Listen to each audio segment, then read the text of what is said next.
500 का मिलता था वो कोई 425 का हो गया, कोई 400 का मिलता था तो 350 का हो गया। ऐसे ही जो है सारे हमारे जितने साथ में, इसी प्रकार फ्रिज भी जो है 5-5 हजार तक सस्ता हो गया। जो बड़ा स्लैब था एक, उसको घटा के और लगभग जो भी हमारी दैनिक उपयोग की वस्तुएं हैं उस सभी की सभी सस्ती हो गई है। बहुत बड़ा ऐतिहासिक निर्णय आदरणीय प्रधानमंत्री जी ने लिया है। आज आदरणीय प्रधानमंत्री जी के नेतृत्व में नए भारत की शक्ति से संपूर्ण विश्व परिचित हो रहा है। विश्व के बड़े बड़े देश आश्चर्यचकित हैं कि कैसे भारत इतनी तेजी से तरक्की कर रहा है, कैसे नवाचार कर रहा है, कैसे नए नए निर्णय ले रहा है।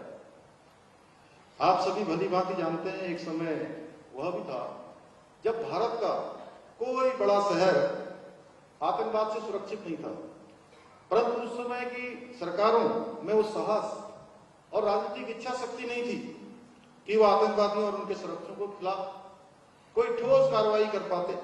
वे केवल आतंकवाद की निंदा करते थे और पाकिस्तान को कोसकर चुपचाप बैठ जाया करते थे। लेकिन आज दुश्मन देश के किसी भी आतंकी हमले का मुंहतोड़ जवाब दिया जाता है।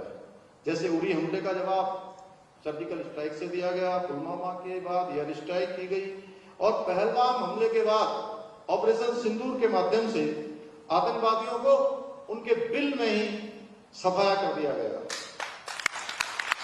ऑपरेशन सिंदूर में तो आतंकियों की मदद करने वाली पाक सेना के हवाई अड्डों से लेकर डिफेंस सिस्टम तक सारे तबाह कर दिए गए। ऑपरेशन सिंदूर के माध्यम से ऐसा प्रहार गया कि पाकिस्तान को संघर्ष विराम की भीख मांगनी पड़ी।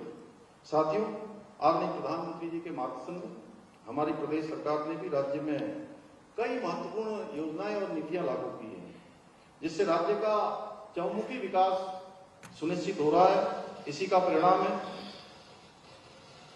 विभिन्न चुनौतियों के बावजूद प्रदेश ने कई उल्लेखनीय उपलब्धियां हासिल की हैं, नए नए कीर्तिमान स्थापित किए हैं, जिनकी गूंज आज पूरे देश में भी सुनाई दे रही है।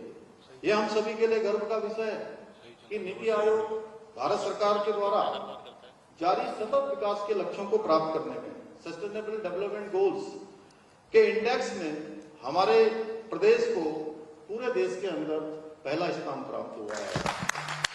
साथ ही ईज ऑफ डूइंग बिजनेस में उत्तराखंड को अचीवर्स स्टार्टअप रैंकिंग्स में लीडर्स की श्रेणी प्राप्त हुई है। इसके साथ ही बेरोजगारी दर में रिकॉर्ड 4.7% की कमी लाकर राष्ट्रीय औसत को भी हमने पीछे छोड़ने का काम किया है।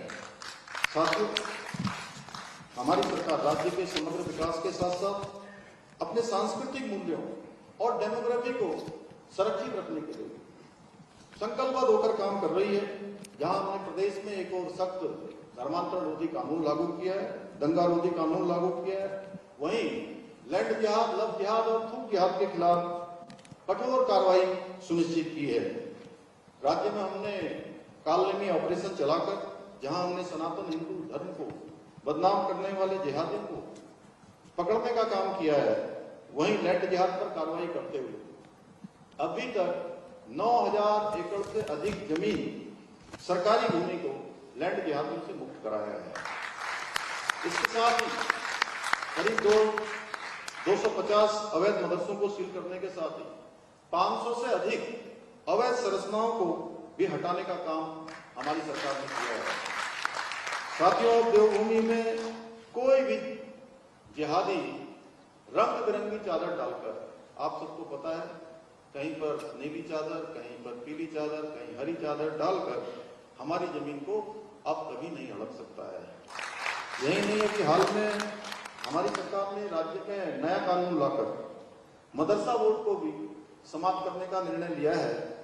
इसके परिणाम आने वाले 1 वर्ष के अंदर दिखाई देंगे, क्योंकि 1 जुलाई 2026 के पश्चात राज्य में वे मदरसे बंद हो जाएंगे जो हमारी सरकार द्वारा जो सरकारी सिलेबस को अपने यहाँ नहीं पढ़ाएंगे। जो माध्यमिक शिक्षा बोर्ड का सिलेबस है, अगर वो अपने यहाँ लागू नहीं करेंगे तो उनको मान्यता उनकी रद्द हो जाएगी। इतना ही नहीं, हमारी सरकार ने देश में सबसे पहले समान नागरिक संहिता का कानून लागू करके सभी नागरिकों के लिए एक समान कानून लागू करने का ऐतिहासिक काम भी किया है।